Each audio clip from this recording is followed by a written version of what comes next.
നമസ്കാരം. സുഭാഷിതം.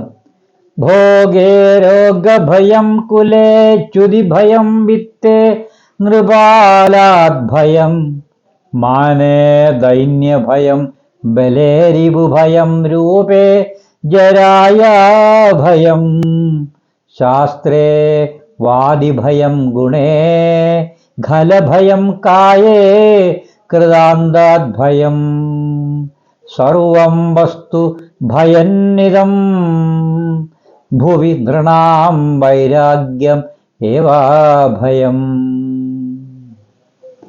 ഇത് മൊത്തം ഭയത്തെക്കുറിച്ചുള്ള ഒരു സുഭാഷിതമാണ്. ലൗകിക സുഖങ്ങൾ അനുഭവിക്കുമ്പോൾ രോഗഭയം, കുലീനതയ്ക്ക് അപമാനഭയം, ധനത്തിന് ഭരണകൂടത്തിൽ നിന്നുള്ള ഭയമാണ്, ആത്മാഭിമാനികൾക്ക് യാചിക്കുവാനുള്ള ഭയമാണ്, ബലവാന്മാർക്ക് ശത്രുക്കളെ ഭയം, സൗന്ദര്യമുള്ളവർക്ക് വാർദ്ധക്യത്തെ ഭയം, പണ്ഡിതന്മാർക്ക് എതിരാളികളെ ഭയം, ഗുണവാന്മാർക്ക് ദുഷ്ടപ്രചരണങ്ങളെ ഭയം, നമ്മുടെ ശരീരത്തിന് നിരന്തരമായ മരണഭയം.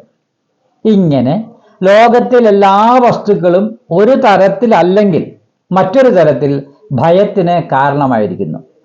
ഒരുവനെല്ലാം ഉപേക്ഷിച്ച് സമചിത്തതയോടുകൂടി ജീവിച്ചാൽ മാത്രമേ ഭയം ഇല്ലാതിരിക്കൂ എന്നാണ് ഈ സുഭാഷിതം അർത്ഥമാക്കുന്നത്. നമസ്തേ.